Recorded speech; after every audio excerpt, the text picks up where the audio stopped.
చేస్తున్నాడు ఈశ్వరుడు, ఏం చేశాడంటే పరమాత్మ దయతో అన్నీ నువ్వే నాన్న, నువ్వు అనుకునే దైవం కూడా నువ్వే, ఆ పాత్ర కూడా నీదే, కానీ ఆ పాత్ర ఎప్పటి వరకు ఉంటుంది, దైవం అనే పాత్ర ఎప్పటి వరకు ఉంటుంది అంటే నువ్వు అపాత్రుడు అని తెలిసినప్పుడు, నీకు పాత్రే లేదని తెలిసినప్పుడు, నేను పోయినప్పుడు.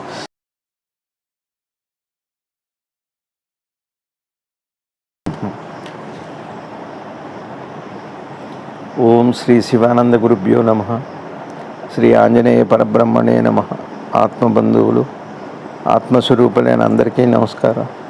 ఓం నమో భగవతే శ్రీ శివానందాయ.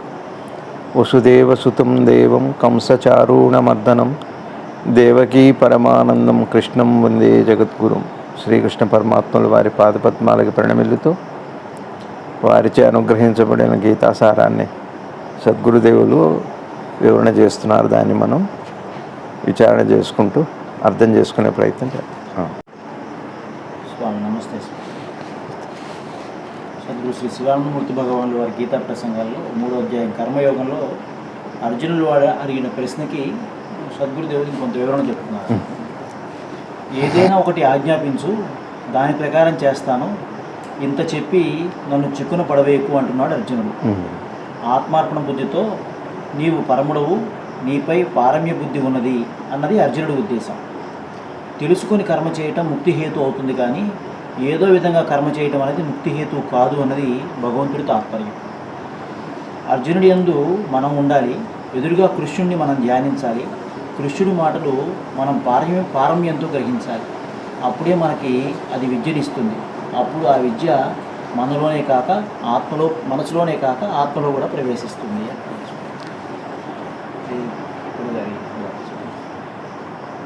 అంటే నిన్న మనం చెప్పుకున్నాం, కొద్దిగా ఒకసారి దాన్ని మనం మననం చేసుకుంటే, ముందేమో కర్మ కంటే జ్ఞానం గొప్పదంటున్నారు, మరి ఇప్పుడేమో యుద్ధం చేసి కర్మ చేయమంటున్నారు. అది కొద్దిగా మనకి పరస్పరంగా విరుద్ధంగా కనపడుతుంది. ఇక్కడ భగవాన్ ఉద్దేశం ఏమిటి అంటే, జ్ఞానం గొప్పదని చెప్పారు, ఇప్పుడు కర్మ చేయమంటున్నారు, ఇప్పుడు కర్మ గురించి చెబుతున్నారు, తద్వారా జ్ఞానాన్ని అర్థం చేసుకోవాలి. అది ఇక్కడ బోధ, గీతా బోధ. ఆయన ఏమంటున్నారంటే, మీరు సర్వజ్ఞులు కాబట్టి, పరమాత్మ కాబట్టి, నాకు ఆ విశ్వాసం, శరణాగతుణ్ణి, ఆత్మార్పణం అంటే శరణాగతే, అది ఉంది అని వారి ఉద్దేశం. అందుకని అడుగుతున్నారు. తెలుసుకొని కర్మ చేస్తే ముక్తిహేతు, తెలియకుండా చేస్తే అది ఏమవుతుంది, ముక్తిహేతు కాదు. అంటే ఏంటి, కర్మ బంధనాలు వస్తాయి అని, అంతే. ఇక్కడ కొద్దిగా నేను మీతో కొన్ని విషయాలు పంచుకున్నా, అది కొద్దిగా ఇవాళ కూడా కొన్ని విషయాలు మీతో పంచుకునే ప్రయత్నం చేస్తాను. నేను మొదటి కదలిక మూలమాయ, ఆ తర్వాత అదే విస్తరించి మహామాయ కింద, అంటే అనంతంగా అయిపోతుంది, ఈ ప్రతి మాయ కిందనే ఉంటుంది. ఆ మూలమాయలో కూడా మొదటి కదలిక వచ్చి దేహంతో సంబంధం పెట్టుకో మునుపు వరకు అది మాయ కాదు, అది బోధ. అది గీత సారాంశం. అది గీత మొత్తం సారాంశం అంతా ఎక్కడుంది అంటే, ఉనికి చైతన్యమయ్యి దేహంతో సంబంధం పెట్టుకునేంత వరకు. మూలమాయ అని ఎప్పుడైందంటే, అది మనకేమో విరామం లేకుండా తక్షణంలోనే అది చైతన్యవంతమైపోయి నేను దేహం అని, ప్రపంచం అని వస్తున్నాయి. కానీ దానికి పూర్వస్థితి ఏదైతే ఉందో, అక్కడ దాకా వెళ్ళాక మూలమాయ ఈ సంబంధం చేత వచ్చింది. కదలిక చేత మూలమాయ అన్నాను. కదలిక కూడా ఉంది అని అనటానికి మన నేనుంటేనే ఉంది కదలిక. అక్కడ ఆ కదలికకి కారణం తేలిగ్గా మామూలు మన మాటల్లో చెప్పుకుంటే మనసు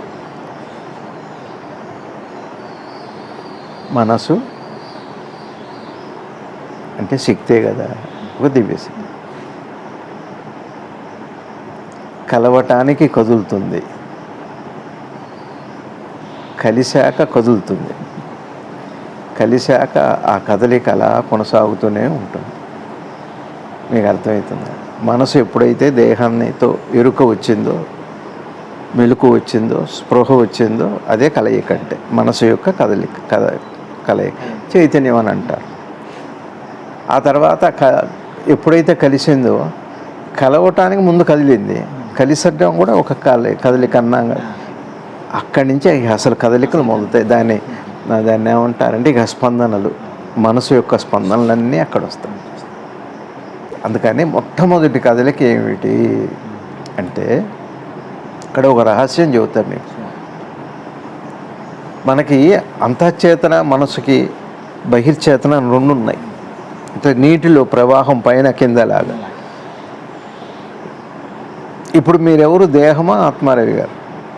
అంటే జ్ఞానపరంగా చెప్పకండి, మామూలుగా మీ ఎక్స్పీరియన్స్ ఏంటి? దేహం అని నేను అనుకున్నా కదా. ఇది మీ అంతఃచేతనంలో ఉందా, బాహ్యచేతనంలో చెబుతున్నారా? మీ పేరేంటి? ఇప్పుడు ఎటు చెప్పారు? జ్ఞాపకం అంతఃచేతనంలో పెట్టుకున్నాం. అంతఃచేతనంలోవే జ్ఞాపకాలు, అదే చిత్తం అన్నారు. అయింది కదా. నేను మనిషిని అని ఈ సంబంధాలు, కోరికలు ఇవన్నీ కూడా అడుక్కి వెళ్ళిపోయినాయి, అంతఃచేతనంలోకి వెళ్ళిపోయినాయి. అవి అంతఃచేతనంలోకి వెళ్ళిపోయినాయి. ఆ అంతఃచేతనంలో ఈ స్పష్టత వస్తే తప్పితే ఆ ప్రథమ కదిలికి కూడా ఆగుతుంది. కదిలినా పర్లేదు, అక్కడే నేనుంది రవి గారు. నేనన్నది అసలు ప్రథమ కదిలి. అసలు అందుకనే అంటారు, అసలు నేను ఎందుకు పుట్టాను నేను, అసలు నాకు మెలకు ఎందుకు రావాలి. ఇంకో చిత్రం చూడండి, మామూలుగా మన ఇళ్లలో గొడవలు అవుతుంటే ఒకటి, నేను పోతే పీడ పోతుందంట. నేను పోతే మీకున్న కష్టాలని తీరుతాయి, నేను వల్లే, నా వల్లే కష్టం. అసలు ఇవన్నీ ఎదుటి ప్రపంచాన్ని, ఎదుటి వ్యక్తిని ఉద్దేశించి అంటున్నారు. కానీ జాగ్రత్తగా చూస్తే నేను పోతే సమస్త పీడలు వాడికి పోతాయి, వాళ్ళకి కాదు. అసలు పోవాల్సింది ఆ నేనన్న భావం పోవాలి, కానీ నేనన్న దేహం పోవటం కాదు. దేహం పోతే ఉందండి జన్మ. ఆ కథా చిత్రంలో ఆ ధారావాహికం ఆగదది. అబ్బో, మంగమ్మ గారి మనవరాలు ఏవో 450 ఎపిసోడ్స్ వచ్చినాయో, కానీ ఇది ఎన్ని వేల సంవత్సరాల నుంచి యుగాల తరపుడు వస్తుంటుంది ఈ ఎపిసోడు. ఇది ఆగదు తెలుసుకునేంతవరకు. చిత్రం అది. మీరు సినిమా వదిలిపెట్టి రావచ్చు, మధ్యలో నచ్చిందో నచ్చలేదో అని నిర్ణయించి రావచ్చు, కరెంటు కూడా పోవచ్చు. కానీ ఈ నాయకుడు మాత్రం ఎప్పటికి పోతాడు అంటే తెలుసుకుంటేనే ఆ నాయకుడు అదృశ్యమవుతాడు. అబ్బో, కథానాయకుడు. ఒకసారి ఈ కథానాయకుడు స్త్రీ పాత్ర వేస్తాడు, పురుష పాత్ర వేస్తాడు. అనేక సృష్టిలో ఉన్న అనేక జీవజాలం యొక్క పాత్రలు కూడా వేస్తాడు. అట్లాంటి కథానాయకుడి మనసు, అబ్బా. అందుకనే పరమాత్మ ఇంద్రియాల్లో మనసు నేను అన్నారు ఆయన. అంత గొప్పదండి అది. మహామాయంతా అక్కడే ఉంది. మనసు యొక్క ప్రథమ ద్వితీయ కదలికల్లో స్పందనలో ఎంచి ప్రతిస్పందనలో ఎంచి సమస్తము.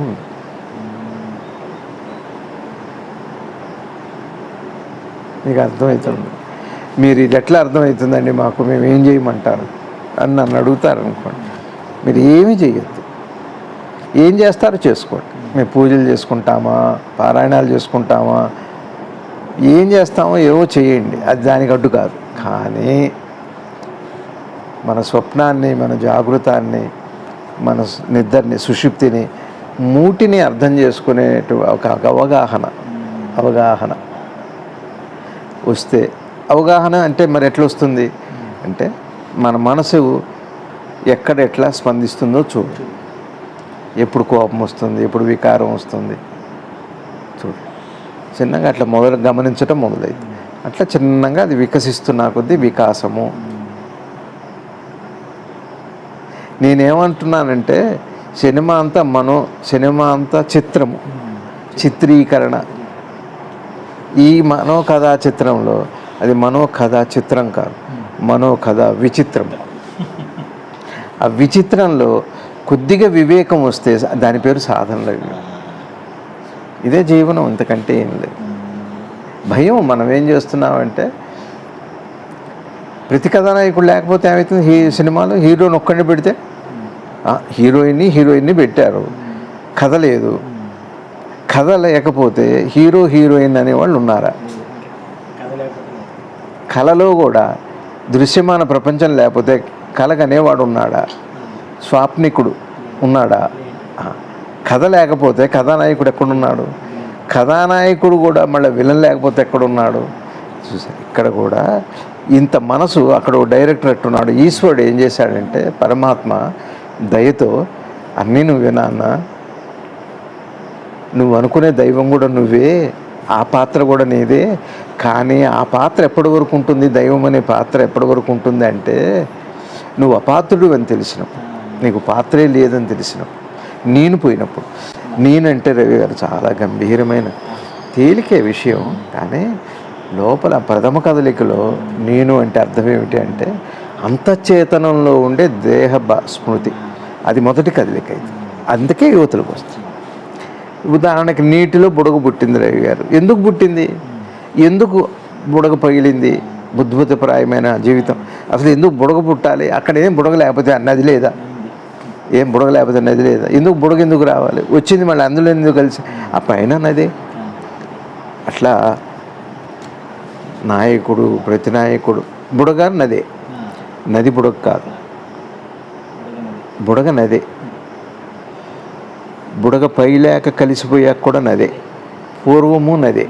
కానీ బుడగ అయిన తర్వాత బుడగగా పిలువబడతాడు. ఇక్కడ బుడతడుగా పిలువబడతాడు. అంతకంటే జీవుడు అంతకంటే ఆ జీవనదిలోంచి నేనన్న భావం వచ్చి జీవుడైపోయాడు. ఆ జీవుడు వచ్చి వ్యవహారంలో పేరు పెట్టుకొని పలానా వాడయ్యాడు, రమణ అయ్యాడు. వ్యవహారం కోసమే ఒక్కొక్క చోట ఒక్కొక్క మాట వాడతాం, తప్పే. మీరు కళ చెప్పండి, రాత్రి నేను తిరుపతి వెళ్ళినట్టు కళ వచ్చింది అని. అయితే అక్కడ నాకు లడ్డు పెట్టారు. నాకెవరు, నేనెవరు? మీరు తెలియని వాడికైతే మరి నేనుంటాను, మరి అక్కడ నాకెవరు? అక్కడ నాకెవరు? నేను నాకు అంటున్నాం. ఈ నేను నాకు అన్న మాట ఎక్కడిదో తెలుసా రవి గారు? మీరు స్వప్నంలో ఉంటే జాగృతంలో ఉన్నట్ట ఉన్నారా? మరి మీరు స్వప్నంలో ఉన్నారు అంటే సుషుప్తిలో ఉన్నట్ట? సుషుప్తిలో ఉన్నట్టు కాదుగా. మరి సుషుప్తిలో ఉన్నారా లేదా? అందుకే లేచి బాగుంది అంటున్నారా? అయిందా? చూడండి చిత్రం. జాగృతం నుంచి స్వప్నంలో ఉన్నప్పుడు అది జాగృతం కాదు, నిద్ర కూడా కాదు. కానీ నేను కలగన్నా అని చెబుతున్నాను. అక్కడ ఉన్న నేనేంటో తెలుసా అండి? మధ్య లేయర్లో ఉంది. జాగృతంలోనేమో బాహ్య చేతనంలో ఉంది. స్వప్నంలోకి వచ్చాక ఆ మధ్యలో అంతరంలో ఉంది. అంతరము అందాం, అంతరంలో ఉంది నేనన్న భావం. సుషుప్తిలోకి వెళ్ళాక నేనన్న భావం లేదు, కానీ నేను అంతఃచేతనంలో ఉంది. నేను అంతఃచేతనంలో ఉంది మనసు. ఈ పాత్ర అంతా, నేను పాత్ర అంతా మనసుది. లేవగానే నాకు బాగా నిద్ర పట్టింది, చాలా ఆనందంగా ఉంది అని నేను ఎవరో తెలుసా అండి? అంతఃచేతనం. అది ఆ నేను అనే భావము అబద్ధము అని అర్థమైన తర్వాతనే ఈ కథ, ఈ చిత్రానికి ముగింపు అప్పుడు వస్తుంది. అది ఈ క్షణంలో కూడా చేసుకోవచ్చు. అక్కడ ఆత్మార్పణ బుద్ధి కావాలి. గురువు యందు ఒక ఆత్మార్పణ బుద్ధి కావాలి. అందుకనే మీరు గురువును వదిలిపెట్టి ఉండవచ్చేమో, కానీ గురువు మిమ్మల్ని వదిలిపెట్టి ఉండలేడు. అది గురువు యొక్క వైభవం. మీరు ఉండవచ్చు, మీరు జ్ఞాపకం లేకపోవచ్చు జన్మజన్మల ఏదైనా, గురువు మాత్రం మిమ్మల్ని వదిలిపెట్టి ఒక్క క్షణం, అసలు మోహం మందే ఉందండి ఆయనదే. మన వదిలిపెట్టి ఉండలేరు ఆయన. ఎందుకంటే ఆయన మన వదిలిపెట్టిన మరుక్షణం మనం లేవు. ఈ నేననే పాత్రకి కెమెరా లేకుండా సినిమా ఎక్కడుంది? కెమెరామెన్ ఆయనే. కెమెరా తీసేవాళ్ళు కూడా ఉండాలి కదా, ఆయన సర్వసాక్షి. మీకు అర్థమవుతుందా? అట్లా గురువు యొక్క వైభవం అంత గొప్పది. గురువుని మనం వదిలిపెట్టలేం. గురువు యొక్క అవసరం ఎంతో ఉంది మనకి. ఈ విధంగా లోపలికి మనం ఎవరికి వాళ్ళు ఏం చేయాలి అంటే, జీవనంలో ముందు ఏం చేయాలి? వెంటనే ప్రతిస్పందించడం ఒకటి తగ్గించుకోవాలి. ఇది సాధన. భగవద్గీత మనకు అనుభవైక్యం కావాలి అంటే వెంటనే రియాక్షన్స్ ఉంటాయి కదా ఇంగ్లీష్లో, ఇమీడియట్ ఇన్స్టెంట్ రియాక్షన్స్ ఒకటి తగ్గించుకోవాలి, గుర్తుపట్టాలి. కోపం వస్తుండగానే గుర్తుపట్టారు, అది ఇన్స్టెంట్ రియాక్షన్. అక్కడికి ఆ ఇన్స్టెంట్ ఇమీడియట్ అది పోతుంది, రియాక్షన్స్ చిన్నంగా పోతాయి. మీకు అర్థమవుతుందా? అప్పుడు ఏమవుతుంది? వేరుభావం తగ్గుతుంటుంది. రియాక్షన్స్ తగ్గుతున్న కొద్దీ వేరుభావం తగ్గుతుంటుంది. అక్కడ బ్యూటీ అది యోగ రహస్యం. అది అవేరుభావం దక్కుతున్నా కొద్దీ అహం అది తగ్గిపోతుంది. తర్వాత ఇంకొక విషయం చెబుతున్నా, మన మనసులోకి ఏదన్నా ఒక రెండో కదలిక వచ్చిన తర్వాత వెంటనే అది క్రియకి ఆరాటపడుతుంటుంది. ఒకటి రియాక్షన్ వేరు, రెండోది ఆరాటం, ఆతృత, యాంగ్జైటీ. మనకు రెండో క్షణం ఏమవుతుంది? ఇప్పుడు ఉదాహరణకు చూడండి, ఒక పాలు, మీకు కాఫీ ఇష్టమే కదా, పాలు డికాషన్ కలుపుతారు. కలిపిన తర్వాత పంచదార కలిపాక మీకు ఎట్లా ఉంటుంది? నెక్స్ట్ స్టెప్ తాగేంత వరకు ఒక ఆరాటం, ఒక యాంగ్జైటీ ఉంటుంది. ఎందుకు అంత యాంగ్జైటీ ఫీల్ అవుతున్నావు? ఇస్తారు కదా, తొందర ఏంటి? ఇంట్లో పిల్లల్ని అంటారు, పెడతాను నాన్న, తొందర పడకండి, అవ్వాలి కదా, ఏమి తొందర ఏంటి? అందుకనే ఎయిర్పోర్ట్లో వాటిల్లో please wait for your turn అని ఏదో రాస్తారు, అక్కడ ఒక కాళ్ళు ముద్ర పెట్టి అక్కడ ఆగాలి మనం, మీ ఇది వచ్చేంతవరకు మీరు అక్కడ వెయిట్ చేయండి అని. ఆరాటపడితే అవ్వదు. ఆరాటపడితే వాడికి అవ్వదు, నీకు అవ్వదు, వాడికి కూడా కష్టమే, చేసేవాడికి కూడా పని తేలిక చేయటానికే ఆరాటం నీకు తగ్గాలి. నీ పని తొందరగా అవటానికే వాడు తొందరపడొద్దు అనేది ఈశ్వరుడు కూడా అదే చెబుతున్నాడు. రెండోది ఏం చేయాలి? ఫస్ట్ ప్రతిస్పందన, అంటే వెంటనే ప్రతిస్పందించే గుణాన్ని గుర్తుపట్టి చిన్న కంట్రోల్ చేయాలి. రెండోది మొదట్లో తప్పదు, అది ఏం చేయనంటే కుదరదు, మొదట్లో చేయాలి. రెండోది ఆరాటం తగ్గించుకో. సరిగ్గా మిక్స్ అయింది, చైతన్యం ఏమైంది, మనసు ఏమైంది, శరీరంతో కలిసింది, దాన్ని మెలకు అన్నాం. కలిసిన తర్వాత ఏమవుతుంది? ప్రతిదానికి ఆరాటమే, దాన్ని ప్రతి అనుభవిద్దామని మీకు ఏది అనిపిస్తే అది, వయసుతో సంబంధం లేకుండా ఇప్పుడు అనుభవించట్లా. చంటి పిల్లని మానభంగం చేయటం ఏంటి చెప్పండి? 6 నెలల పిల్లని, 6 రోజుల పిల్లని మానభంగాలు చేయటం ఏంటి? చిన్నపిల్లలే అనేక రకాలైన వ్యసనాలకు గురవటం ఏంటి? ఇది కలిస్తే కలవాలి. కలవటం ఎందుకు అంటే మూలకాలు తెలియటానికే, మూలం తెలియటానికే కలవాలి. ఈశ్వరుడు యొక్క అది ఒక రచన, అది ఆయన రచన. ఎందుకు కలుపుతున్నాడు అంటే వేరు కాదని, ఇద్దరు భార్యాభర్తలను కలపడం ప్రకృతిలో ఎందుకు కలుపుతున్నాడు అంటే వేరు లేదని తెలియటానికే. అందుకని కలవాల్సిందే, కలిసి విడిపోవాలి, విడిపోయి కలిసిపోవాలి, అది వేదాంతం. అందుకని ఆరాటం రెండో స్టెప్పు.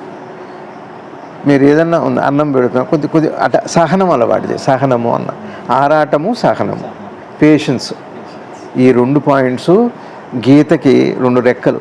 ఒకటేమో సహనము, రెండోది ప్రతిస్పందన, అది కూడా సహనమే. ఒక మాటలో చెప్పాలంటే ఆ సహనం అనే ఒక్క పాయింటే, అదే వినయం కూడా. వినయం అంటే కూడా అది. వినయము అంటే ఏం లేదు, సహనం ఎప్పుడు వస్తుంది? అర్థం చేసుకున్నప్పుడు వస్తుంది.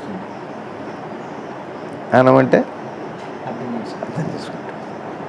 అది ఆ అర్థం చేసే ప్రయత్నమే గీత బోధ.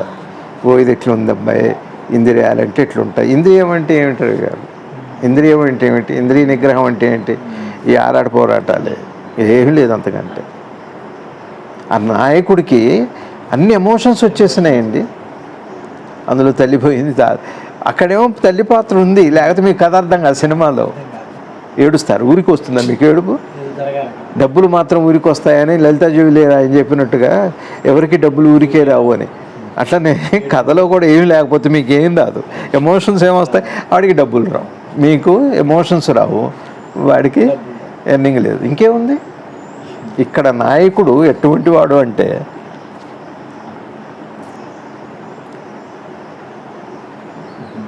మీకు అర్థమైంది. ఇక్కడ బిజినెస్లో ఏమిటంటే నో ప్రాఫిట్ నో గెయిన్, అది తెలియాలి. ప్రాఫిట్ ఉందనుకుంటున్నాం, గెయిన్ ఉందనుకుంటున్నాం, అది ఎగైన్ అయిపోయింది. ఎగైన్ బర్త్కి అది కారణమైంది. అది ఎక్కడ సీక్రెట్ అది. సరే, ఎక్కడ దాకా వచ్చాం మనం? అందుకని ఆత్మార్పణ బుద్ధి. గురువు ఎందు అంటే బోధ అంటే జ్ఞానము ఎందు. జ్ఞానము అంటే మీకు శాంతినిచ్చేది. జ్ఞానం అంటే అఖండమైన శాంతినిచ్చేది. రయ్య గారు, అఖండమైన శాంతినిస్తుంది. మన నిద్రే అంత శాంతినిస్తే మెలకులో ఉన్న నిద్ర ఎంత గొప్ప శాంతిని ఇవ్వాలి. నిద్ర అంత శాంతి ఇచ్చింది కదా, మెలకువ లేని నిద్ర ఎంత శాంతిని ఇవ్వాలి. అది మొన్నే చెప్పారు గౌడపదులు వారి విషయంలో. గురువు గారు చెబుతూ, పగలు జ్ఞాని నిద్రపోతాడు, రాత్రి మేలుకొని ఉంటాడు అని చెప్పారుగా. రాత్రి ఏమో మేలుకుంటారట, పగలేమో నిద్రపోతారట. మనకు కూడా పగలు నిద్ర వస్తే నిద్రకి ఎట్లాగో నిద్రపోతున్నాం. ఇది మానవ జీవనం, సామాన్య జీవనం. మీరు జాగృతంలో కూడా నిద్రపోగలిగితే అంటే మనసులో కోరిక లేకపోతే లేచుండే నిద్రపోవటం, అప్రయత్నంగా కోరికపోతే నిద్ర, తెలుసుకొని కోరిక లేకపోతే అది జాగృతి నిద్ర, జాగృతి సుషుప్తి. అది మేలుకొని నిద్రపోవటం అంటే అది. అందుకే అంటారుగా, ఏం నిద్రపోతున్నావు అని అంటారు. ఇంత జరుగుతుంటే నీకేం తెలియట నిద్రపోతున్నారా మీరు అని జీతాలు తీసుకుంటా అంటున్నారుగా మినిస్టర్స్. అట్లా కాబట్టి ఆత్మార్పణ బుద్ధి కావాలి. ఆత్మార్పణ బుద్ధి అంటే అర్థం ఏమిటి అంటే, మనకి ఇక్కడ మీకు చెప్తా. ఆత్మార్పణ బుద్ధి అంటే అర్థం ఏంటంటే, ఒక పిల్లవాడు పరీక్షలు చదువుతున్నాడు, వాడు సినిమాలంటే చాలా ఇష్టం. ఆ కాసేపు చదువుకునే సమయంలో అన్నీ పక్కన పెడతాడు, అది అర్పణించడం, అవి అర్పించాలి. ఇక్కడ ఆత్మార్పణం అనే మాటకు అర్థం ఆత్మని అర్పించడానికి ఏం లేదు. ఈ రెండో కదలికలో ఏవైతే ఆరాటాలు, పోరాటాలు, మమకారాలు, వికారాలు ఇవన్నీ ఉన్నాయో వాటిని కాసేపు అర్పించగలిగితే, ముందు అర్పణ మొదలు పెట్టాలి, తర్వాత తర్పణం అవ్వాలి. తర్పణం కాస్త అప్పుడు అదేమవుతుంది, జ్ఞానం కింద మారిపోతుంది. ఆ తర్వాత కృష్ణ పరమాత్మ అన్నారు, తెలుసుకుని కర్మ చేయడం వల్ల ముక్తి హేతు అవుతుంది. ఇదంతా తెలియపోతేట మీరు తెలుసుకొని లేచి ఉండండి, తెలుసుకొని కలగనండి, తెలుసుకొని నిద్రపోండి. నిద్ర ఏమిటో తెలుసుకోండి, స్వప్నం ఏంటో తెలుసుకోండి, జాగృతం ఏమిటో తెలుసుకోండి. జాగృతం ఏమిటో తెలిస్తే ఈ సమస్త కర్మలు అర్థమైంది. అది అట్లా కర్మ తెలియకపోతే ఇక అంతే.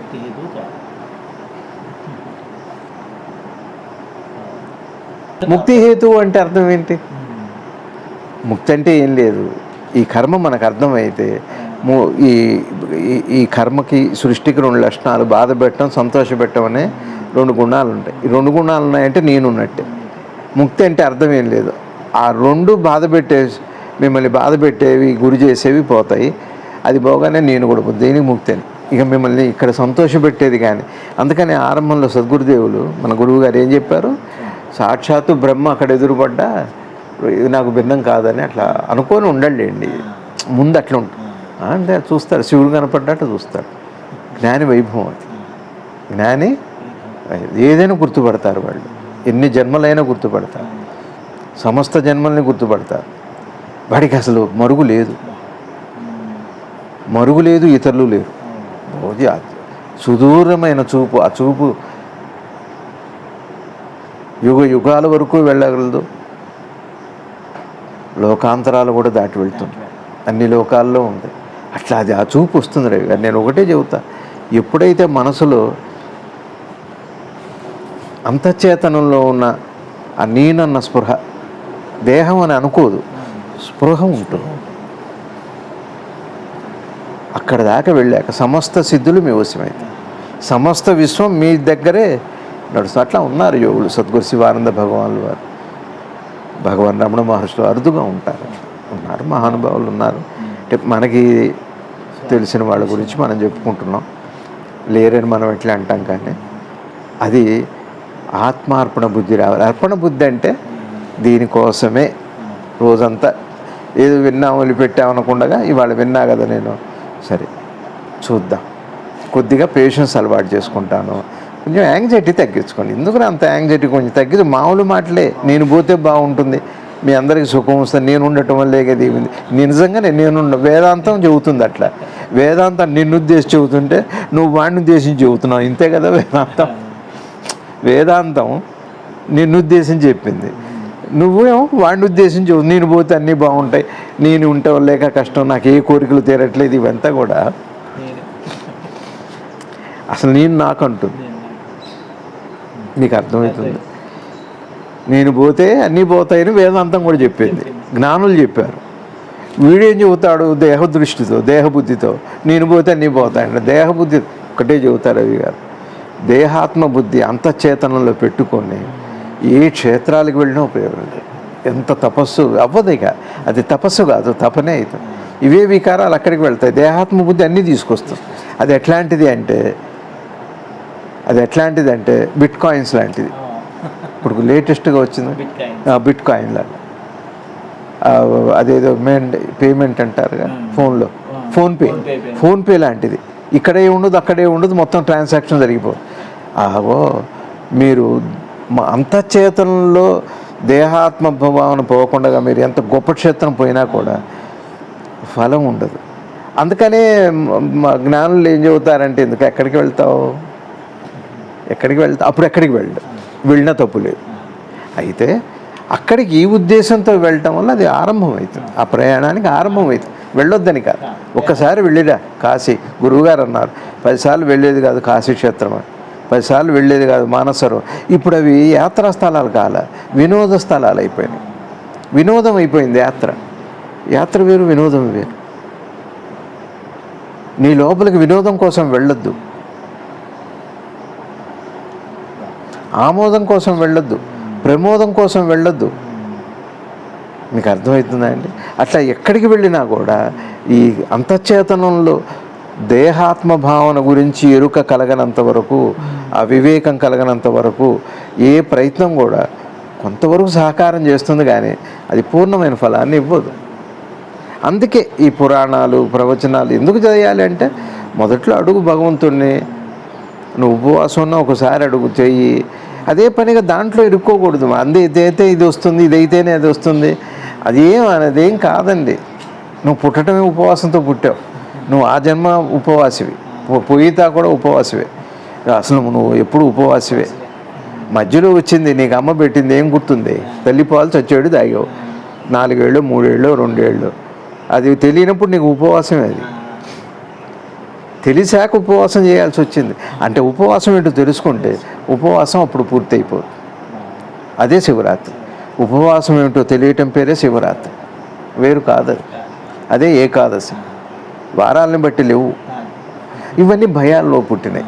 అట్లా అని భయపడొద్దు అంటల్లా, కానీ ఎక్కడో ఒక చోట ప్రయాణం మొదలు పెట్టాలి, కానీ అందులో నేను ఇరుక్కోకూడదు. నాకు బాత్రూంలో అసలు ఒక పురుగు కనపడేది, ఒక దోమ ఆ సాలిడ్లో చుక్కుకొని ఉంది. ఎప్పటికైనా సాలిడ్కి ఆ దోమ దొరుకుతుందండి? ఎగిరిపోయేది కదా అది. సాలిడ్ ఎగురుకుంటూ వెళ్ళి పట్టుకోలేదు, ఇక పక్షి కాదు కదా. అందుకని ప్రకృతి ఏం చేసింది, దోమ వచ్చి అందులో ఇరుక్కుంటుంది. దోమ వచ్చి, ఈ మనసు లక్షణం దోమ లాంటిది, వచ్చి ఇందులో ఇరుక్కుంటుంది. ఇరుక్కోవద్దు. ఇవన్నీ ఎందుకు పెట్టారు అంటే బయట పట్టాలి. బురద అంటే ఎందుకు, కడుక్కోవటానికి. నీళ్ళు ఎందుకు పెట్టారు? అట్లా ఈ విధంగా మన అవగాహనకి గురువు అవసరం ఎంతైనా. అందుకనే ఆ జగద్గురువు మహామాయ అయింది. నా మాయను ఎవరు దాటలేరు, నా మాయను ఎవరు దాటలేరు. అట్లాంటి మహామాయ, మహాజ్ఞాని, పరిపూర్ణమైన. నేను అదే చెబుతున్నాను. ఒక మాట చెబుతాయి వాళ్ళు, ఒక 3 మాటలు. ఏంటంటే, నీ ఉనికి గురువు యొక్క నిర్గుణ రూపం, నీ చైతన్యం గురువు యొక్క సగుణ రూపం. నీ ఉనికి నీ యొక్క నిర్గుణ రూపం, నీ చైతన్యం నీ సగుణ రూపం. అసలు నీ సగుణ రూపం ఇది కాదు, చైతన్యమే నీ సగుణ రూపం. చూసారా? ఎప్పుడైతే సగుణం నిర్గుణమైందో, నిర్గుణం సగుణమైందో, నిర్గుణం సగుణమైనప్పుడు ఏమవుతుందంటే ఒక విభజన జరుగుతుంది. ఆ మొదటి కలయిక, ఆ కలయిక కోసమే. కదలిక నది పుట్టి సముద్రంలో కలిసినట్టు, నీటి చుక్క నది అయినట్టు, నది నీటి చుక్క నది ప్రవాహమైనట్టుగా కలయిక పూర్తయిపోతుంది.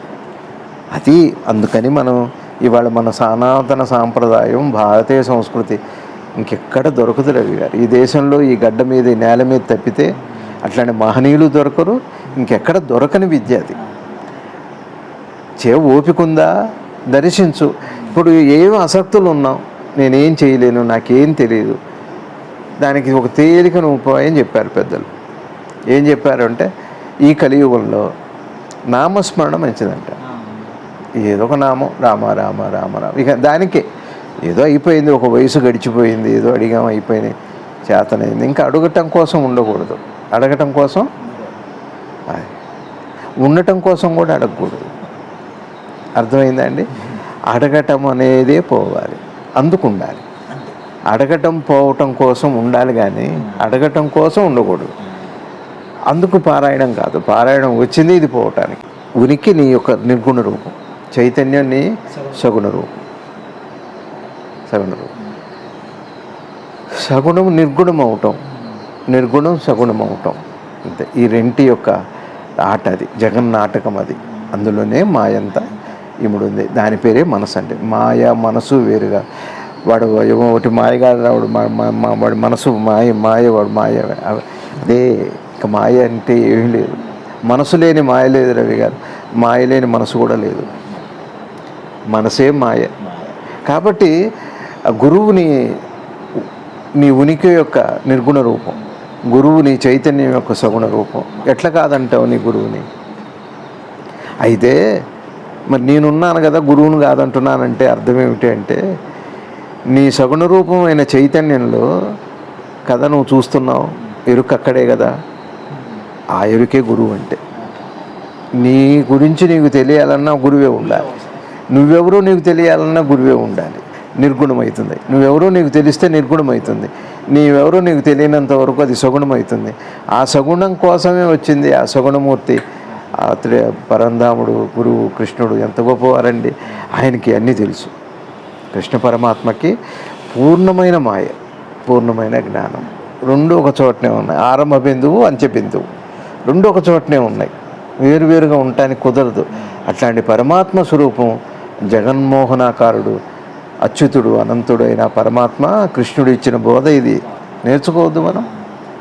ఏమిటి నేనేం చేస్తున్నా, లేస్తున్నా, నిద్రపోతున్నా, మళ్ళీ కలగంటున్నా, ఏమో మామూలుగా ఉంది, యథాలాపంగా ఉంది, రొటీన్ అయింది. రొటీన్ కాకూడదు అది. అందుకని కర్మహేతు, కర్మ గురించి తెలియాలి. ఇంకొకటి, కర్మ అనే మాటకు అర్థం మనం ఏమనుకుంటున్నాం, పొద్దున్నే లేవటం, ఏవో పనులు, ఉద్యోగం, తినటం, పడుకోవటం, ఇది కర్మ కాదు. ధ్యానం కూడా కర్మే. నువ్వు ఒక పూజ చేస్తున్నా కూడా కర్మే. నువ్వు ఒక ఆలోచన చేస్తే కర్మే. ధ్యానం చేస్తే, జపం చేస్తే కర్మే. ముందు పారాయణము, జపము, పూజ, జపం. జపం దాకా వచ్చి జపాన్ని మీరు అనే ఆ కర్మను అర్థం చేసుకుంటే ధ్యానం అనే ఫలం అప్పుడు వస్తుంది. ధ్యాన ఫలం అంటే, ధ్యాన ఫలం ఏం కాదు, స్వరూప దర్శనం. ధ్యానం యొక్క ఫలం ఏమిటి అంటే స్వరూప దర్శనమే. అంతేగాని నేను ధ్యానం చేస్తున్నానని చెప్పడానికి నేనెవరు ఉన్నారు అక్కడ? నేనెవరు లేకుండా పోయినప్పుడు, పూర్తిగా ఎరేజ్ అయినప్పుడు, అప్పుడు అది ధ్యాన ఫలం. సరే, ఇంకొకటిగా తేలిగ్గా చెప్పాలంటే, మనసు చైతన్యవంతం అవటం అంటే చిన్న మాట చెబుతారు తేలిగ్గా అర్థం అవడానికి. ఒక సినిమా తీయాలి అంటే ఒక డైరెక్టరు, తర్వాత పరిసరాలు, ఆ తర్వాత హీరో, హీరోయిన్, కథ, ఇవన్నీ ఉన్నాయి కదా. అట్లానే ఇక్కడ ఈ మనసు అనేది ఇది మనోకథా చిత్రం. ఇది మనోకథా చిత్రం, మన చిత్రం, మన కథ, మన కథ, మనసు కథ. అయితే అది మనసు కదా, మనసు కదా, మనసు కదా అయిందా. మనసు ఏం చేస్తుంది అంటే, ఒక్కసారి చైతన్యం అంటే మనసు ఒక్కసారి కదిలిన తర్వాత సృష్టి అంటే ఏమవుతుంది, తనకు కావలసిన మొత్తం పరిసరాలన్నీ కూడా, లొకేషన్స్ అన్నీ తయారైపోతాయి. అయితే అంతా తయారైపోయింది, ఇంకా షూటింగ్ ఉంటుంది. సరే, మరి ఇక దానికి కావాల్సింది ఏమిటి? పరిసరాలు. ఊటీ ఉండగానే సరిపోయిందే. ఊటీలో వెళ్ళి నటించేవాళ్ళు కావాలి, పాత్రధారులు కావాలి. మరి పాత్రధారులు ఎవరు అంటే, మనసులో పాత్రధారి మనసే. అదే నేనంటే. నేననే పాత్రధారి అప్పుడు వస్తుంది. ఎప్పుడైతే సృష్టి జరిగిందో, ఎప్పుడు వచ్చిందో. ఇప్పుడు చూడండి, పదాలు మారుతాయి తప్పితే సూచన ఒకటే. నేను హైదరాబాద్ వెళ్ళాను అని చెబుతున్నాను, నేను అని సంబోధించుకుంటున్నాను. ఎందుకు వెళ్ళారు మీరు అంటే, నన్ను వాళ్ళు రమ్మన్నారు అంటున్నాను. అక్కడ నేను నన్ను అంటున్నా. చూసారా? నేను అని వాడినప్పుడేమో మిమ్మల్ని ఉద్దేశించి చెబుతున్నా, నన్ను అని వాడినప్పుడేమో వాళ్ళని ఉద్దేశించి చెబుతున్నా. మీకు అర్థమవుతుందా? కష్టంగా ఉందా? నన్ను అని ఎప్పుడు వాడతాం? నన్ను అని ఈ వ్యక్తిత్వం గురించి చెప్పారు. నేను వెళ్ళొచ్చాను అని చెప్పటం అంటే, నేను అంటే మళ్ళీ మీకు తెలియాలి, ఇదంతా ఇతరుల కోసమే. నన్ను, నేను అన్నది అట్లా. అక్కడ హీరో ఎవరు అంటే నేనన్న స్పృహ. ఈ కథానాయకుడు ఎవరు అంటే నేనే. మొత్తం సినిమాకంతా కూడా కథానాయకుడు ఈ మనోచిత్రంలో పరిసరాలు అయిపోయినాయి, లొకేషన్స్ అంటాం కదా, మరి భలే ఉన్నాయి లొకేషన్స్. అక్కడే యానిమేషన్స్ ఉన్నాయి, ఎమోషన్స్ ఉన్నాయి, ఫీలింగ్స్ ఉన్నాయి, ఎక్స్పీరియన్స్లు ఉన్నాయి, అన్నీ ఉంటాయి. ఒక సినిమాలో ఏమున్నాయో ఆ చిత్రీకరణలో నేను వచ్చింది కదా. ఇప్పుడు నేనే హీరో, తన కథ సృష్టికర్త, మనసే సృజించింది సృష్టిని, చైతన్యం అవుతామంటే రూపనామ ప్రపంచాన్ని సృజించుకుంది. పాత్రధారి ఏమో అప్పుడు ఎప్పుడైతే అది అయిందో అప్పుడు నేనైపోయి డైరెక్టర్ అవ్వట్ల సినిమాకి, కథా రచయిత, స్క్రీన్ ప్లే, డైరెక్టరు, ఇవన్నీ ఉన్నాయి. అక్కడ కూడా ఈ అయ్యే నేనని వచ్చాక ఇంకా తానే అన్నీ అవుతాడు. స్క్రిప్టు, పాటలు, గీటలు, ఇక మీరు ఏమన్నా అండి అన్నీ తానే అయ్యే మొత్తం నిర్వహిస్తుంది. అయితే ఇప్పుడు ఇది ఏమవుతుంది, ఒక సినిమా ఉంది, ఆ సినిమా పూర్తయిపోతే సరి, లేదంటే రెండో భాగం, పుష్ప మొదటి భాగం, పుష్ప రెండో భాగం. అట్లానే ఇక్కడ కూడా ఈ పాత్రధారి ఎప్పటి వరకు ఉంటాడు అంటే తను తాను తెలుసుకునేంతవరకు ఆ పాత్రధారి ఉంటాడు. అప్పటి వరకు ఈ కథా చిత్రం ఏదైతే ఉందో ధారావాహికంగా కొనసాగుతుంది. దాన్నే జన్మలు అంటాం. ధారావాహికంగా నేను తెలుసుకునేంత, పాత్రధారి తెలుసుకునేంత వరకు. మరి పాత్రధారి ఎవరు? సినిమా ఉంది, ఊటీలో సినిమా తీస్తున్నారు, లేదా ఆస్ట్రేలియాలో తీస్తున్నారు అనుకోండి, ఆ లొకేషన్స్లో ఆయన విడిగా కనపడతాడు.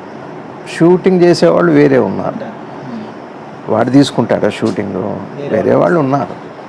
అట్లానే ఇక్కడ కూడా ఈ పాత్రధారి ఎవరు అంటే, పాత్రధారి వేరు. లోపల తన సృష్టికి తను సృష్టించుకున్న మనసు ఏం చేస్తుంది, ఒకేసారి రెండు సృష్టిస్తుంది రవి గారు. ఒకటి పాత్రధారిని, రెండు ప్రపంచాన్ని. అయితే పాత్రధారి వేరు, అక్కడ ఉన్నటువంటి కథాంశం వేరు, వేరువేరుగానే ఉంది ప్రతి వ్యక్తికి వైవిధ్యం. అయితే నిజంగా అక్కడ వైవిధ్యం లేదు. పాత్రధారి పాత్రకు సంబంధించిన చుట్టూ ఉన్న మొత్తం కలిపి ఏకమే, కానీ విడివిడిగా కనపడుతున్నాయి. చూసారు, విడివిడిగా ఉంది. కళలాగా, కళలో కలగనేవాడు, కళ కనపడేది మొత్తం మూడు ఒకటే కాదా. లేచాక అందులో జరిగేదేగా, మనసులో జరిగేదేగా రవి గారు. మనసు భిన్నంగా, కానీ మనకి ఏదో కారణం చేత వేరు అనిపిస్తుంది, వేరు భావం వచ్చింది. ఈ వేరు భావానికి కారణం ఏమిటి అంటే, మొదటి కదలికలో లేదు వేరు భావం, కలిసిన తర్వాత ఆ కదులుతుంది, అదొక శక్తి, అదొక మహాశక్తి అవుతుంది, చైతన్య శక్తి. ఇప్పుడు వేరుగా ఈ దేహం ఏం చేస్తుందంటే, మీరు నాకు ఎట్లయితే వేరుగా కనపడుతున్నారో, మనం దర్శించేది, అనుభవించేది, అనుభూతమయ్యేది మొత్తం కూడా వేరుగానే అనిపిస్తుంది. నా సంతోషం నేను, నా దుఃఖం నేను, నా దుఃఖ కారణము నేను, అట్లా వేరుగానే ఉన్నాయి. ఆ వేరు నిజంగా లేదు, వేరు భావమే లేదు. వేరు భావమే కానీ వేరు లేదు. భావం నీదే కానీ నీకు వేరు కాదు, ఇట్లా తెలియాలి. ఇది అప్పుడుకేమవుతుంది రవి గారు, ఈ ధారావాహిక చిత్రం అయిపోయి శుభం కార్డు అప్పుడు పడుతుంది. అయితే మధ్యలో సినిమాలో కూడా 3 గంటల సినిమా నిడివిలో విశ్రాంతి అని వస్తుంది, ఇంటర్మిషన్. అట్లానే ఇక్కడ కూడా ఈ పాత్రధారికి ఒక విశ్రాంతి వస్తుంది. మళ్ళీ అదే పాత్ర వేయాలని ఏం లేదు. అట్లానే అవి జన్మలు, ఆ విశ్రాంతి అంతా జన్మ, ఆ విశ్రాంతి అంతా త్రివిధావస్థల్లో ఉన్న ఒక నిద్ర. విశ్రాంతి, నిద్ర. పోరే విశ్రాంతి వచ్చిందని పూర్వ కథ మర్చిపోతే ఈ కథ లేదు. మళ్ళీ ఈ కథ అర్థం కాదు మీకు. ఎవరు ఈ అమ్మాయి, ఎవరు ఈ అబ్బాయి, నాకు అదే బాధ. అందరూ ఒకలానే కనపడతారు. యాక్టర్లతో పక్క నుండి ఎవరైనా చెప్పాలి. ఈ పాత వాళ్ళు అట్లా కాదు, గుర్తుంది. ఇప్పుడు ఏం కొత్త వాళ్ళగా తెలియదు, ఒకలానే అనిపిస్తుంటారు. ఆమెనా ఏమని అడుగుతా నేను. మేకప్ అవి చాలా మందికి ఉంటుందిలేండి. ఇదే పెద్ద యోగశక్తి అనుకునేది మీరు. నేను యోగం గురించి చెప్పట్లా. అట్లానే విశ్రాంతి వస్తుంది. విశ్రాంతి మీరు నిద్రన్నా అనుకోండి, మరణమన్నా అనుకోండి, జననమన్నా అనుకోండి, మళ్ళీ త్రివిధావస్థలు మొదలవుతాయి. త్రివిధావస్థలు సినిమాకి మొదటి దశ జాగృతమైతే, సుషుప్తి విశ్రాంతి అయితే మళ్ళీ స్వప్నమే. అంతే, మొత్తం అంతా కలిపి 3 అవస్థలు ఒకటే. 3 అవస్థలు ఎట్లా? సినిమాలో విశ్రాంతి లేదా మనకి? ఎంతసేపు? 5-10 ఉందనుకోండి, విశ్రాంతి ఉందా? విశ్రాంతి నీకా సినిమాకా? చెప్పండి, మీకేగా. మీకు విశ్రాంతి అయ్యేటట్టయితే మీ ఆలోచనలకా, మీకా, మీ జ్ఞాపకాలకా విశ్రాంతి? మరి అంటే సినిమా మర్చిపోతారుగా, విశ్రాంతి లేదు అక్కడ. ఆ కథతోనే మీరు అది పెట్టుకొని ఏదో కూల్ డ్రింక్ తాగుతారు, పాపకార్న్ తింటారు, ఏవో చేస్తారు, మళ్ళీ సినిమాతోనే మళ్ళీ కథ నడుస్తుంది, ముగిసిపోతుంది, అక్కడికి అది శుభం. ఇక్కడ కూడా ఈ పాత స్మృతులు అందుకని మూలాధారంలో ఉంటాయని యోగం చెబుతాం. అక్కడ తాను తయారు చేసుకున్న జ్ఞాపకము, దాన్నే ఆలోచన, జ్ఞాపకం. అట్లా ఈ విధంగా ఈ ధారావాహిక చిత్రీకరణ ఎప్పుడు ఆగుతుంది అంటే తను తాను తెలుసుకున్నప్పుడు. ఎప్పుడు తను తాను తెలియటం అంటే ఏమిటి? 3ఏగా ఇవన్నీ, మొత్తం 3. అందుకనే త్రిశూలము, డమరుకము, త్రిపుండ్రము, ఇవన్నీ అంతే, 3. 3 ఉంటాడు. కర్త కర్మ క్రియ 3 వేరు వేరు కానీ కాదు. కర్త లేని కర్మక్రియ లేదు, క్రియ లేని కర్త కర్మ లేదు. అర్థమవుతుంది? మీరు ఏది తీసినా 3 ఉండాల్సిందే. అట్లానే ఇక్కడ లోపల అనుభవము, అనుభవపరుడు, అనుభవము, అనుభవపరుడు, అనుభవాన్ని ఇచ్చేది ఏదైతే ఉందో, 3 మధ్య మనకు ఒక విరామం వల్ల లేకపోతే ఒక విభజన వచ్చింది దేహం వల్ల, కదలిక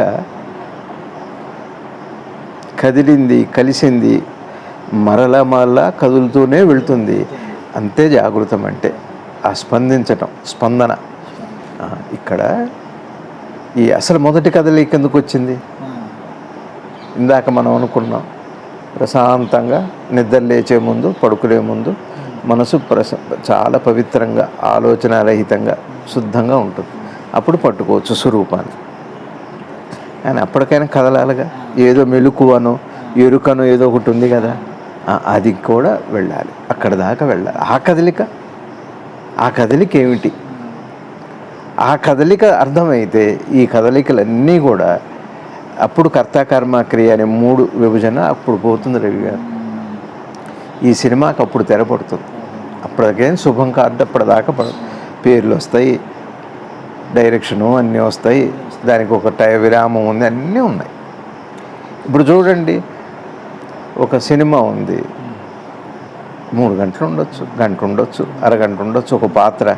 అట్లానే ఈ జనన మరణాలనే ఈ నేననే పాత్ర కూడా అనేక సందర్భాల్లో మారిపోతుంది. 100 ఏళ్ళు ఉండొచ్చు, 120 ఏళ్ళు ఉండొచ్చు, 5 ఏళ్ళు ఉండొచ్చు, పుట్టిపోవచ్చు, పుట్టుకలోనే పోవచ్చు, ఏవో ఉంటాయి. అదంతా నేను పాత్ర యొక్క లక్షణం. అది ఏ నేను పాత్ర? ఆ పాత్రధారిదా, హీరోదా? హీరోదే. కథంతా ఎవరి చుట్టూ తిరుగుతుంది? కథంతా మొత్తం హీరో చుట్టూనే తిరుగుతుంది.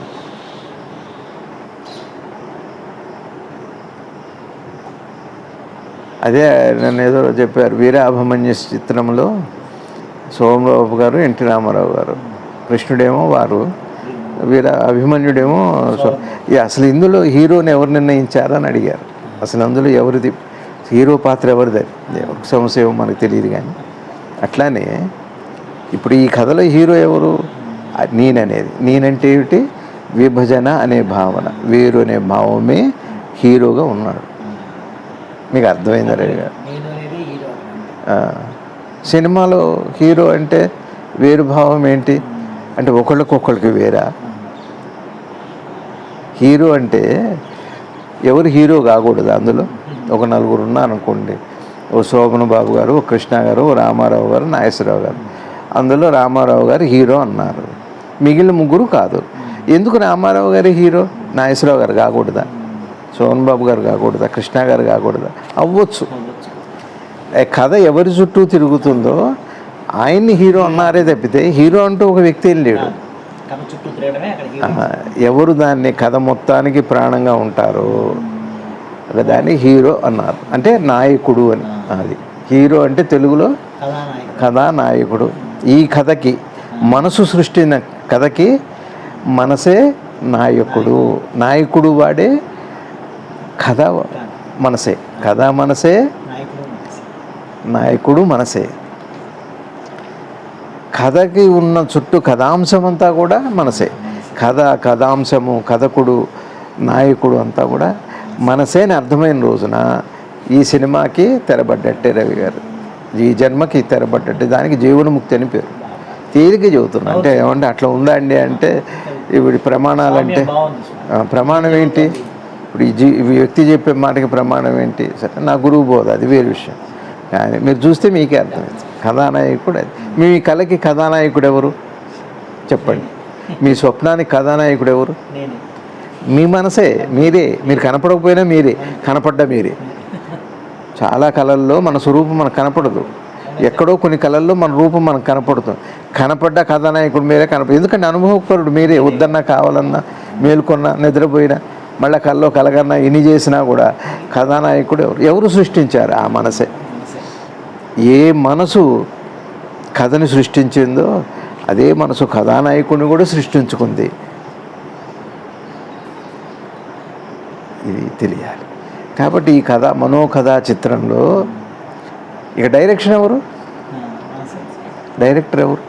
చెబుతాడు రామారావు గారు, మీరు ఇట్లా చేయండి, కృష్ణుడిగా మీరు ఇట్లా నిలబడాలి, ఇట్లా ఉండాలి, అట్లా ఉండాలి. రామారావు గారు ఒకవేళ స్వయంగా శ్రీమద్ విరాట్ పర్వము అదేదో సినిమా తీశారు, దానవీర సూరకర్ణం, 4 పాత్రలు వారివి. 5 పాత్రలు కూడా ఉన్నాయి శ్రీమద్ విరాట్ పర్వంలో. 4 పాత్రలు కృష్ణుడు వారే, కర్ణుడు వారే, దుర్యోధనుడు వారే, ఇంకెవరో కూడా కృష్ణుడు కూడా వారే. ఏవో 5, 6, 60 ఏనివ్వండి, అంతా రామారావు గారే. కానీ ఖచ్చితంగా డైరెక్షన్ కావాలి. డైరెక్షను అంటే ఇంగ్లీష్లో డైరెక్షన్ అంటున్నారు, డైరెక్టర్ అంటారు. డైరెక్టర్ అంటే కథ నడిపేవాడు, కథకుడు. కథకుడు, కథానాయకుడు వేరు. కథకుడు వేరు, కథానాయకుడు వేరు. ఒక డైరెక్షన్ ఉండాలిగా. డైరెక్షన్ లేకపోతే సినిమా స్క్రిప్టు దానికి ఒక డైరెక్షన్ ఉంటుంది. ఇది ఇక్కడ పెడితే, ఇది ఇట్లా చేస్తే, మొత్తం దానికి ఒక రూపాన్ని, ఒక అందమైన రూపాన్ని తీసుకురావాలంటే ఒక డైరెక్టర్ ఉండాలి. చివరికి ఆ హీరోనే డైరెక్టర్ అవ్వాలా, చేయాల్సిందే. అట్లా కాదు నేను హీరో, నేను ఎట్లా అంటే అట్లా చేస్తానంటే అది కుదరదు. అది మీకు అర్థమవుతుంది. అట్లనే ఇక్కడ కూడా డైరెక్టర్ కూడా తానే. డైరెక్టరు అంటే దర్శకుడు. దర్శకుడు అదే జ్ఞానం అయితే దార్శనికులు అంటారు, ఋషులు, మునులు. ఇక్కడ మీ మనసు ఏం చేస్తుంది? మీరు తిరుపతిలో ఉన్నారు, కలగంటున్నారు, తిరుపతిలో ఉన్నారు. కరెక్ట్గా తిరుపతి అయిపోయాక మనసు మళ్ళీ డైరెక్ట్ చేస్తుంది, ఇప్పుడు శ్రీశైలం ఉంటుంది. మీరే. కానీ మీరేం తెలియదు మీకు. మీరేం మీకు తెలిస్తే, మీరెవరో మీకు తెలిస్తే, మీరు కాంది ఏదో కూడా మీకు తెలిస్తే, మీరు అయింది అంతా అని తెలుస్తుంది. డైరెక్టర్ అంటే దర్శకుడు. మీకు అర్థమైంది. తెలుగులో దర్శకుడు, నాయకుడు. నాయకుడు, ప్రతి నాయకుడు సినిమాలో కథలో భాగమేగా. ప్రతి నాయకుడు ఉన్నాడు, మీరే. అదేదో సినిమాలో బ్రహ్మానంద గారటన్ని అదేదో చెప్పారు, ఆ సినిమా పేరు నాకు గుర్తులేదు. అట్లా ఇక్కడ కూడా మొత్తం సమస్తము, అన్ని పాత్రలు, కథ, డైరెక్షను, స్క్రీన్ ప్లే. ఏమండి, సినిమాలో డైలాగ్ రైటర్ వేరే ఉన్నారు, కథ రాసేవాళ్ళు వేరే, రచయిత వేరే ఉన్నారు. ఇక్కడ మనసు ఏమైతే రచయిత పాత్ర, దర్శకుని పాత్ర, నాయక పాత్ర, నాయకి పాత్ర, ప్రతినాయక పాత్ర, కథ, ముగింపు, మొత్తం మనసు అనే ఒకనొక ఆ కదలికలో, రెండో కదలిక, మొదటి కదలిక కాదు, రెండో కదలికలో ఉన్నాయి అని చూడొచ్చు మీరు. ఇది మనసేగా, మన మనసేగా రవి గారు. వేరే పుస్తకాల్లో దొరకదు. ఈ కదలికలు ఎక్కడ కనపడతాయి? పేజీ కదులుతుంది, మహా అయితే పుస్తకం చదివితే కళ్ళు కదులుతాయి, మనసు కదులుతుంది. మీరు మనసు చూస్తే అసలు ఎట్లా ఉందండి మొత్తం కథ అంతా. ఆ కథ, మన కథా చిత్రం, మనో కథా చిత్రం మనకు అనుభవంలోకి వస్తుంది. మీకు అర్థమవుతుందా? అంత ఒక సినిమాని తీసుకుంటే కాస్ట్యూమ్స్ కూడా రవి గారు సినిమాలో ఈ డ్రెస్ ఇక్కడ వేయండి, ఈ చీర ఇట్లా కట్టుకోవాలి, ఇట్లా ఉండాలి, ఆహార్యం అని చెబుతున్నారే. కల్లో మీరు ఈ వయసులో 50+ స్కూల్కి నిక్కర్తో ఎందుకు వెళ్తున్నారు మీరు? అయినా మీరు వెళ్ళే 10th క్లాస్కి మీరు 8th క్లాస్ వరకు ప్యాంట్ వేసుకున్నారు ఎప్పుడన్నా? మరి ఈ ప్యాంటు ఇది డైరీ పట్టుకొని మీరు 8th క్లాస్కి ఎందుకు వెళ్తున్నారు? కాస్ట్యూమ్స్ కొడతాను, మేకప్ కొడతాను, వాట్ నాట్, సర్వము మనసే అండి. ఇంకా మనసు తప్పితే, అందుకనే మనసుకి ఇది ఆధ్యాత్మికం ఇది లౌకికం అని లేదు, ఒకటే మనసు. అబ్బా, బహుపాత్రాభినయం, ఏక ద్విపాత్ర కాదు, త్రిపాత్ర కాదు, బహుపాత్ర. బహు అంటే అనేకము అని, అనంత పాత్రలు పోషిస్తుంది. అదంతా ఎక్కడుంది ఆ రహస్యం అంటే మొదటి కదలిక తర్వాత సంబంధంలో ఆ కదలికలన్నీ వస్తాయి. ఇది అక్కడ దాకా మనం వెతుకుతూ వెళ్ళాలి లోపలికి, మనసు లోపలికి, బయట దొరకవు ఇవన్నీ. ఈ కథ ఇవన్నీ తెలియవు.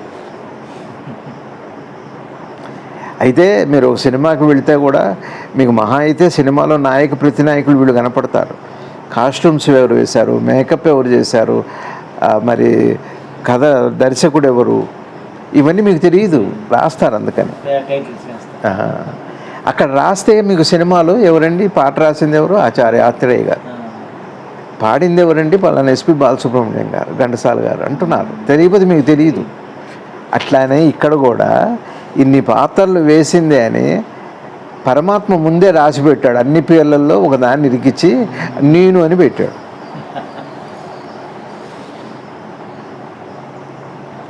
నేను రాత్రి కల్లో సినిమా యాక్టర్ కృష్ణ గారిని చూశాను.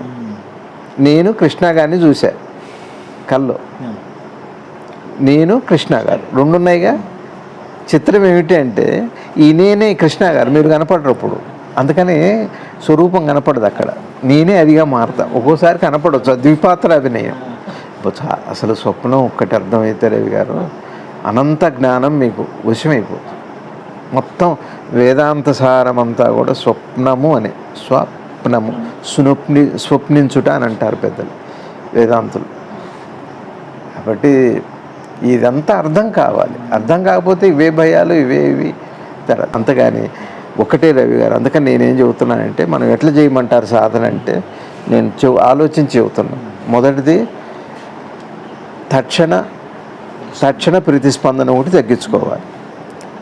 రెండోది యాంగ్జైటీ, ఆరాటాన్ని తగ్గించుకోవాలి. యాంగ్జైటీ ఇకపోతే మూడో స్టెప్ ఒకటి ఉంది. మూడో స్టెప్ ఏమిటి అంటే, ఈ రెంటిలో దాగి ఉన్న ఫలం ఏదైతే ఉందో, మూడోది ఫలాపేక్ష.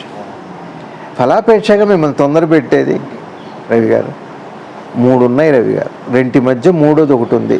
ఇది ఒక ట్రయాంగులర్, అదే శ్రీ విద్యోపాసన, మూలబిందువు, త్రికోణం.